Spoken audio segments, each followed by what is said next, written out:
তো এরকম ভাবে আগে দেখতে হবে লাইনগুলো কাটছে কিনা, ঠিক আছে কিনা।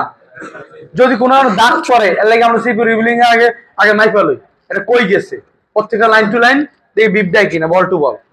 তো এখানে তো বল দেখাইছে না, দেখাই নাই, দেখাইছে কোন বল লাগের সম্পর্ক হয়েছে, হ্যাঁ। তো এখানে ধরবো একটা প্রক আর ওখানে ধরবো, ধরার পরে কি দিবে, বিপ দিবে। তাহলে এটা কি সলিউশন করতে পারবো না? আচ্ছা, এরপরে ভাই যেটা বলছে দুইটা লাইন, কি লাইন, দুইটা লাইন, একটা হলো রেজিস্টার থ্রুতে গেছে, কার থ্রুতে, এই লাইন।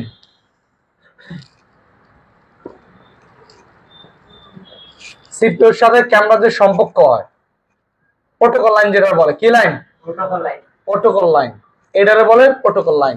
এটার আবার I2C লাইনে বলে, নাম কি, I2C SDL, I2C SDL, এটারে বলে প্রোটোকল। এই রেজিস্টারের 2.2K থাকবে, এটা পুল আপ রেজিস্টার বলে, কি বলে, এইখানে ভোল্টেজ দিয়ে দিব 1.8 ভোল্ট। কত ভোল্ট, এটা কোথা থেকে, PMIC থেকে আসে। কোন জায়গা থেকে আসে, এই ভোল্টেজটা কই আসবো, কোন জায়গা থেকে আসবে, PMIC থেকে আসবে।